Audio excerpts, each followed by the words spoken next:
வரவிருக்கும் spiritual tax Tamil நேயர்களுக்கு வணக்கம். நான் உங்கள் பிருந்தா சங்கர். இன்று நம்மோடு சிறப்பு விருந்தினராக இணைந்திருப்பது ஜோதிட உலகின் super star Brahmasri Ramji Paramahamsa sir அவர்கள் தான். வணக்கம். வணக்கம். வணக்கம். எப்படி இருக்கீங்க? நல்லா இருக்கு.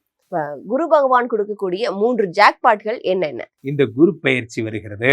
அதை முன்னிட்டு குரு பகவான் 3 ஜாக்பாட்டுகளை அனைவருக்கும் அள்ளித்தரப் போகிறார்.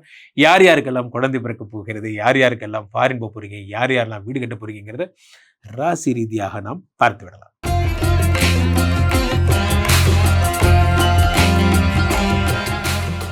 சுவாமிஜி, மிதுனராசிக்காரர்களுக்கு இந்த குரு பகவான் கொடுக்கக்கூடிய 3 ஜாக்பாட்கள் என்னென்ன?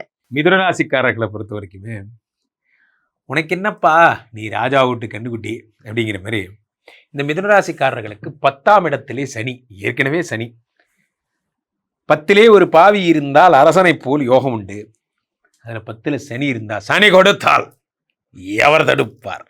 சனி 10ல் அமர்ந்து கொண்டு 10, 11, 12 பார்க்கிறார். 10ஆம் இடத்தில் அமர்ந்து 4ஆம் இடத்தை ஓகே, அதெல்லாம் ஆல்ரெடி நம்ம பார்த்துட்டோம். இப்போ நம்ம பார்க்கறது குரு பயிற்சி. அதனால இந்த 10ல் இருக்கிற சனி ஒரு பக்கம் அள்ளி கொடுத்துட்டு இருக்காரு. இந்த பிளெஸிங்கே உங்களுக்கு போதும். Enough is enough.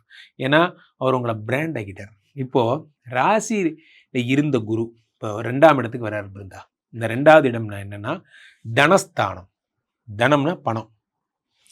அப்போ காசு, பணம், துட்டு, மணி அந்த மாதிரி மிதுனராசிக்காரர்கள் இது வரைக்கும் கடன் வாங்கி தான் பழக்கம். முறையாக கடன் கொடுக்க ஆரம்பிக்கிறீங்க. இந்த மாதிரிலாம் நடக்கும். ஏன்னா அவனுக்கு பிரச்சனை என்னடா நான் பார்த்துக்கிறேன்டா அப்படிங்கிற அளவுக்கு தைரியத்தை கொடுப்பாரு. 2ஆம் இடம் என்பது தனஸ்தானம். தனஸ்தானத்திலே 7, 10 குரு பகவான் உச்சம் பெறுகிறார். என்றைக்குமே ஒன்று புரிஞ்சுக்கணும். ஒரு எவ்வளோ பெரிய டிப்பிக்கலான ஒரு நிலைமையில கூட நீங்கள் இருங்க. வாழ்க்கையினுடைய எல்லை வரை துரத்தப்பட்ட நான் சொல்லுகிறேன். ரொம்ப கஷ்டப்பட்டிருக்கேன் லைஃப்பில். நான் சொல்கிறேன், அனுபவத்தை சொல்கிறேன். உங்களை ரொம்ப கஷ்டப்படுத்துகிறாங்க அப்படின்னா காலையில் பார்த்தா வெறும் கடங்காரனா நிற்கிறான் 4-5 பேர். இப்போ இவங்கள்ட்டலாம் நீங்கள் ஒரு தைரியமாக இங்கே பாரு எல்லாம் ஓடி போயிட்டு சாயந்தரவா, இப்போ தான் கடையை திறந்துருக்கேன், சாயந்தரம் தான் கலெக்ஷன் முடியும், 8 மணிக்கு வந்து வாங்கிக்கோ, எல்லாருக்கும் பணம் தந்துடுறேன்னு சொல்கிறீங்க. இந்த வார்த்தை எங்கேருந்து சொல்கிறீங்க? உங்கள் தொழில் நல்லா ஓடுங்கிற நம்பிக்கை இருந்தால் தான் சொல்லுவீங்க. அந்த மாதிரி ஒரு தைரியத்தை கொடுப்பார் இந்த குரு பகவான். நம்ம பிஸ்னஸ் நல்லா ஓடுன்னு தெரிஞ்சால் எப்பேற்பட்ட கமிட்மெண்ட் வேணால் நம்ம எடுக்கலாம். பரவாயில்ல சார் நான் தரேன் அப்படிங்கலாம். காரணம் நமக்கே தெரியும் பிஸ்னஸ் ஓடுன்னு. அந்த மாதிரி பிஸ்னஸ் பிக்கப் ஆகிடும். 2ஆம் இடம் என்பது படிப்பு. நிறைய பேர் நல்லா படிக்க போகிறீங்க பசங்கள்லாம். அடுத்து 2ஆம் இடம் என்பது குடும்பம். குடும்பத்தில் மகிழ்ச்சி, சந்தோஷம் வரப்போகிறது. 2ஆம் இடத்து குரு பகவான் 5ஆம் பார்வையாக 6ஆம் இடத்தை பார்க்கிறார். இந்த 6ஆம் இடம் என்பது என்னன்னா வியாதி, கடன், கஷ்டம், இதை பார்க்குறார். முக்கியமாக இந்த மிதுனராசிக்காரர்களுக்கு 6ஆம் இடம் என்பது தீர்த்தவாரி. யாராவது குரு பகவான் தான் கல்லீரலின் கடவுள். அண்ணன் லைட்டாக கொஞ்சம் மேலே இருந்துட்டேன். ஒன்று குரு சொல்லி தருவார். அவர் தான் கல்லீரலின் கடவுள். எல்லாருக்கும் பொது மன்னிப்பு. ஓடி போய் வைத்தியம் பார்க்குறவங்க பார்த்துக்கோ, உடம்பை சரி பண்ணிட்டு வந்துரு. 6ஆம் இடத்தில் பார்க்கிறார். அடுத்து 8ஆம் இடத்தை பார்க்கிறார். 8ஆம் இடம் என்பது ஆயுள்பாவம்.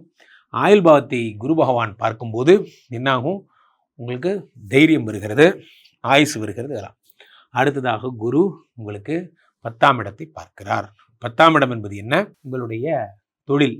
அதே இடத்த குரு பார்க்கும் பொழுது தொழில் பிச்சுட்டு போகுது. ஆக மிதுனராசிக்காரர்களுக்கு பிஸ்னஸ் நல்லா வரும், உடம்பு சரியாகும், சத்துருக்கள் கூட இருக்கிறவங்கெல்லாம் இவங்களை நம்ம ஏதாவது குறை சொல்லிட்டே இருக்கேன் சார் அப்படிங்கிற மாதிரி இதெல்லாம் சரியாடும். நல்லா இருக்கு பாருங்க. இவர்களுக்கு சொத்துக்கள் வாங்கக்கூடிய யோகங்கள்லாம் இருக்கா சுவாமிஜி? சொத்துக்கள் கண்டிப்பாக வாங்குவாங்க. காரணம் என்ன அப்படின்னா உங்களுக்கு 9ஆம் இடமாகப்பட்ட 10ஆம் இடமாகப்பட்ட தொழில் ஸ்தானத்தை குரு பார்க்கும் பொழுது தொழில் நல்லா டெவலப் ஆனாலே, ரன்னிங் மணி நல்லா வந்தாலே சேவிங்ஸ் மணி அதிகமாக போகுது. சேவிங்ஸ் மணி வந்தால் சொத்து வந்துடும்.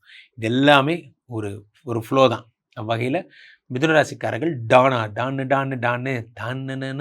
நீங்கள் தான் டானு. வேற எந்த மாதிரியான யோகங்கள் இவர்களுக்கு வர காத்திருக்கு? யோகங்கள்னு பார்த்தா அது 100 இருக்கு. குரு சண்டால யோகம் அப்படின்னு ஒரு யோகம் வருது 8ஆம் இடத்துல. அடுத்து குரு மங்கள யோகம்னு ஒரு யோகம். ஏன்னா செவ்வாய் பகவான் நீச்சமடை போகிறார் கடகத்தில். இப்போ குரு மங்கள யோகம். அடுத்து குரு சந்திர யோகம்னு ஒரு யோகம். செவ்வாய் கடகத்துடைய வீட்டில் தான் குரு உச்சமடைகிறார். ஆக இது 3 யோகங்களும் இருக்கு. பிரமாதமா இருக்கு போறாங்க. இந்த குரு பயிற்சி காலகட்டங்கள்ல இவர்களுக்கு 100க்கு எவ்வளவு மதிப்பெண்? 100 மார்க் அடி தூள் பண்ண போறாங்க. சுவாமிஜி, 12 வருடங்களுக்கு ஒரு முறை வரக்கூடிய குரு பயிற்சி அப்படின்னு சொல்றாங்க. இது மிகப்பெரிய யோகங்கள், அதிர்ஷ்டங்கள் எல்லாம் வாரி கொடுக்க போகுதுன்னு சொல்றாங்களே, இது பத்தி சொல்லுங்க. 12 வருடங்களுக்கு ஒரு முறைதான் இந்த குரு வருகிறார் என்பது உலக அறிந்த விஷயம். காரணம் என்னவென்றால் குருவுடைய ஜென்ரலா 1 இயருக்கு ஒரு தடவை போற ஆள் அவரு. அதனால 12 வருஷத்துக்கு ஒரு தடவை தான் அவர் வருவார் 9ஆம் இடத்துக்கு. பெரிய விசேஷம்லாம் ஒன்றும் கிடையாது. ஆனால் இதில் என்ன விசேஷம்னா கடகத்தில் அவர் உச்சம் பெறுவாருங்கிறது ஜோதிட நியதி. இதில் இவர் உச்சம் பெறும் போது 2-3 யோகம் இருக்குன்னே நடக்குது. அது என்ன நடக்குது என்றால் இந்த குரு இங்க இருக்கும்போது சனி மீனத்தில் இருப்பாருங்கிறதுக்கான தியரி 25 வருஷம் கழிச்சு தான் வரும். ஏன்னா சனிக்கு 2.5 வருஷம் அலைவு நேரம். அப்போ மீனத்தில் சனி இருக்கும் பொழுது அதை குரு பார்க்கும்போது இந்த வருடம் சனிப்பெயர்ச்சி நாட் ஒன்லி 7.5 சனி இருந்தா, அதாவது கும்பத்துக்கோ மீனத்துக்கோ மேஷத்துக்கோ 7.5 சனி போயிட்டு இருக்குல்ல, விடுதலை. அதுக்கப்புறம் வாங்க அப்படி வாங்க, சிம்ம ராசிக்காரர்களுக்கு அஷ்டம சனி, உங்களுக்கும் விடுதலை. அப்படி தனுசு ராசிக்காரர்களுக்கு அர்த்தாஷ்டம சனி, உங்களுக்கும் விடுதலை. கன்னி ராசிக்காரர்களுக்கு கண்டக சனி, உனக்கும் விடுதலை. ஆல் விடுதலை. காரணம் என்னவென்றால் சனி இந்த 1 வருஷத்துக்கு குரு பார்த்து கொண்டிருக்கும் போது ஒன்றும் பண்ண முடியாது என்பது வேத சாஸ்திரம். இதுதான் பேசிக்ஸ். அப்போ இந்த அமைப்பு கிடைத்தது ஒரு பெரிய வரம். அவ்வகையிலே குரு பகவான் காலபுருஷனுக்கு 8ஆம் இடமாகப்பட்ட விருச்சிகத்தை பார்க்கிறார். இது பெருஞ்சொத்து தருகின்ற இடம். பொதுவாகவே காலபுருஷனுக்கு 8ஆம் இடம். 8ஆம் இடம் என்பது தடைகள், 8ஆம் இடம் என்பது வழக்கு, 8ஆம் இடம் என்பது கேஸு பிரச்சனை, இதெல்லாம். அதை குரு பார்க்கும் பொழுது யார் யாரெல்லாம் தேவையில்லாத ஹிம்சையில் மாட்டியிருக்காங்க, நான் ஒரு தப்பும் பண்ணல சார், என் மேலே கேஸ் போட்டாங்க சார் போன்ற பிரச்சனை இருக்கிறவங்களுக்குலாம் அதெல்லாம் சரியாயிடும். அடுத்து குரு பகவான் காலபுருஷனுக்கு 10ஆம் இடமாகப்பட்ட மகரத்தை பார்ப்பதால் எல்லாருமே ஒரு தொழிலில் நல்லா வரணும், தொழிலில் டெவலப் ஆகணும் என்பதை ஒரு தீர்மானமாக எடுத்து ஸ்டார்ட் அப் பிஸ்னஸ் பண்ணுறது, பிஸ்னஸில் பெரிய ஆளாகணும்னு நினைக்கிறது போன்றவைகள்லாம் நடக்கும். அடுத்ததாக காலபுருஷனுக்கு 12ஆம் இடமாகப்பட்ட மீனத்தை குரு பார்க்கும் பொழுது இந்த வருடமே ஒரு ஃபேமிலி வருடம். என்ன ஃபேமிலி வருடம்? இது வரைக்கும் நான் எங்கெங்கேயோ பிஸ்னஸ் ட்ரிப் போயிருக்கேன். நான் போகாத ஊர் கிடையாது, ஆனால் போகாத கண்ட்ரி கிடையாது. என் ஒய்ஃபை கூட்டிகிட்டு போனதுன்னா விரல் விட்டு எண்ணிடலாம், அவ்வளோதான். எங்கே போனாலும் தனியாக தான் போவேன். இந்த ஒரு வருடம் ஒய்ஃப் இல்லாமல் நீங்கள் போகிற ஒரு ஊர் கூட இருக்காது. எல்லா ஊருக்கும் உங்கள் ஒய்ஃபை கூட்டிகிட்டு போவீங்க.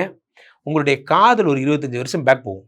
ஒரு காலத்தில் நாங்கள் லவ் பண்ணும் போது அப்படிங்கிறதெல்லாம், அது என்ன வயசாக இருந்தாலும் சரி, உங்கள் மனைவி எப்பயுமே உங்கள் காதலி தான். அதனால் 12ஆம் இடத்தை குரு பார்க்கும் பொழுது இல்லற வாழ்க்கையில் சுகம், சந்தோஷம், மகிழ்ச்சி, குடும்பமாக இருக்கிறது. வாழ்க்கையில் நண்பர்களே, குடும்பமாக இருப்பது ஒரு பெரிய வரம். நான் பெரிய டானு, என் ஒய்ஃப் கூட உட்காந்து 5 நிமிஷம் பேச நேரம் இல்லை, சேர்ந்து சாப்பிட்றேன், அப்புறம் என்ன வாழ்க்கை? அது வாழ்க்கையினுடைய அழகே குடும்பமாக இருக்கிறது தான். அது நிறைய பேருக்கு காலம் கடந்தப்புறம் உணர்றாங்க. இந்த வருடம் குரு பயிற்சியில் நீங்கள் எல்லாருமே சந்தோஷமாக இருக்க போகிறீங்க. மற்றபடி all tsunami boys are telling உலகம் அழி போகுது, பூமி பூயமாதா, அதெல்லாம் ஒன்றும் இருக்காது. இல்லை, நல்லா இருப்பீங்க. காரணம் என்னென்னா குரு பகவான் உங்களுடைய முக்கியமான ஸ்தானங்கள் எல்லாம் பார்க்கும்போது தொழில் அபிவிருத்தி ஆகுது, லேண்டு வாங்க போகிறீங்க, நல்ல நல்ல விஷயங்கள். மங்கள குரு, யோக குரு, உச்சம் பெற்ற குரு, இவ்வளவு பேர் இருக்கு. அப்போ நல்லது மட்டும்தான் நடக்கும். கண்டிப்பா இந்த குரு கொடுக்கக்கூடிய 3 ஜாக்பாட் பத்தி நீங்க சொல்லியிருந்தீங்க. கண்டிப்பா மக்களுக்கு இது ரொம்பவே யூஸ்ஃபுல்லா இருக்கும், மக்களும் பயனடைவாங்க அது மூலியமா. மக்கள் இப்போ உங்களை தொடர்பு கொள்றது அப்படின்னா எப்படி தொடர்பு கொள்றது? அதை நான் சொல்றேன். அதுக்கு முன்னாடி அந்த 3 ஜாக்பாட் என்னங்கிற பேர் சொல்லிடுறேன். நியாயமா அதை விடவே நிறைய ஜாக்பாட் இருக்கு. அதுல முக்கியமான 3 என்னன்னா, இது வந்து சந்திரனுடைய வீடு கடகம், அதுல குரு உச்சமாகிறார். இத குருச்சந்திர யோகம் ஒரு ஜாக்பாட்னு சொல்லலாம். இது நிறைய பேர் கவனிக்காத ஒரு விஷயம். அந்த சந்திரனுடைய வீட்டில் இந்த செவ்வாய் நீச்சமாக போகிறார் இந்த புரட்டாசி மாசம்லாம். அப்போ இது நீச்ச பங்க ராஜயோகம், குரு உச்சம் செவ்வாய் நீச்சம். அப்படி வந்தீங்கன்னா குரு விருச்சிகத்தை பார்க்கிறார், இது சந்திர மங்கள யோகம்னு சொல்றாங்க. அடுத்து குரு மகரத்தை பார்க்க போறார். எப்போ மகரத்தை பார்க்கிறார்? டிசம்பர் 6 ராகு வந்துருவார் மகரத்துக்கு. அப்போது குரு சண்டால யோகம்னு சொல்லலாம். இதை விடவே குரு சனியை பார்க்கறது இதுதான் வரலாற்றில் ஃபர்ஸ்ட் டைம். ஸோ இப்போ இது இத்தனை யோகங்களும் வர்றது இல்லாமல் ஒரு அடிஷனலா டிசம்பர் 6 ராகுவை பார்த்து குரு சண்டால யோகம் வர மாதிரி கேது சிம்மத்திலிருந்து கடகத்துக்கு போய் கோடீஸ்வர யோகம், குரு கேது சம்பந்தம் கோடீஸ்வர யோகம். அப்போது இந்த வருஷமே பணத்தை அள்ளித்தரும் வருடமாக இருக்க போகிறது. நிறைய விஷயம் தெரிஞ்சுக்கணும்ல. அப்போ நீங்களாம் பணக்காரவணும் அப்படின்னா என்ன பண்ணலாம்? கீழே போயிட்டு இருக்க 2 நபரை கூப்பிடுங்க, உங்களுடைய சொந்த ஜாதகத்தை பார்த்து கொள்ளுங்கள். உலக புகழ் வாய்ந்த நமது விஸ்வரூப விஷ்ணுமாயா எழுந்தரில் இருக்கக்கூடிய புனிதமான இந்த ஸ்ரீமடத்திலே தினசரி நடக்கின்ற விஷ்ணுமாயா வேள்விகளை காணுங்கள். நாங்கள் எப்படி சார் வேள்விலாம் பார்க்குறது? டிஸ்கிரிப்ஷனில் கூகுள் மீட் ஐடிலாம் கொடுத்துருப்போம், அதில் பாருங்கள். கிளிக் பண்ணிங்கன்னா கனெக்ட் பண்ணலாம். ஈவினிங் 5 to 6 மட்டும்தான் ஹோமம். அதை பாருங்கள். மீண்டும் ஒரு நல்ல பதிவில் சந்திப்போம். நன்றி, வணக்கம்.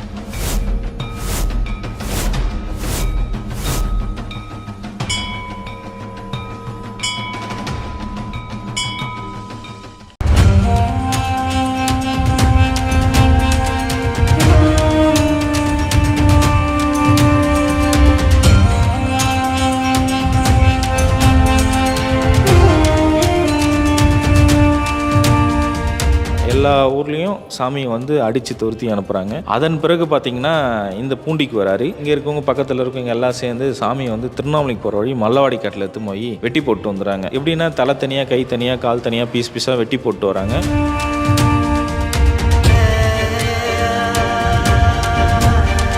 ஆற்றுல இருக்கறைய வெள்ளம் வருது. ஒரு அடிக்கு ஒரு அடி 360 டிகிரி தண்ணி ஃபுல்லாக விலகி போகுது. தவத்திலேருந்து எந்திரிச்சிக்கல, தண்ணிக்கு மேலே ஜடம் அதுக்கு பிடிச்சி வரல. தோண்டி பார்க்குறாங்க சாமியை. சாமி பார்த்தா உயிரோடு இருக்கிறாரு. பூண்டி மகான் பார்த்தீங்கன்னா மேற்கு ஒரு திண்ணையும் கிழக்கு ஒரு திண்ணையும் இருந்தது. இந்த கிழக்கு திண்ணையில் அந்த திண்ணையில் உட்கார சொல்ல தான் 19 வருட காலங்களாக பூமியில் கால் படலை.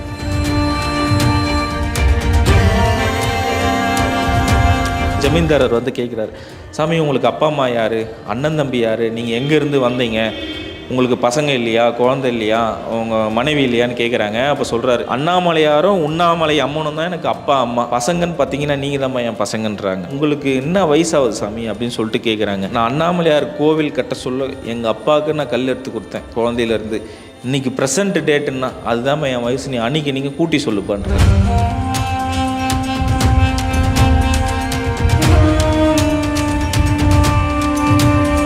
என்னை பார்க்கணுன்னு ஆசைப்பட்டால் திருச்செந்தூர் முருகர் கோயிலில் பாதாள லிங்கத்தில் ஐபூதங்களில் நான் ஒன்று, நீ வந்து என்னை எப்போ வேணால் தரிசனம் பண்ணிடான்னு குறிப்பு கொடுத்துட்டு போயிருக்காரு.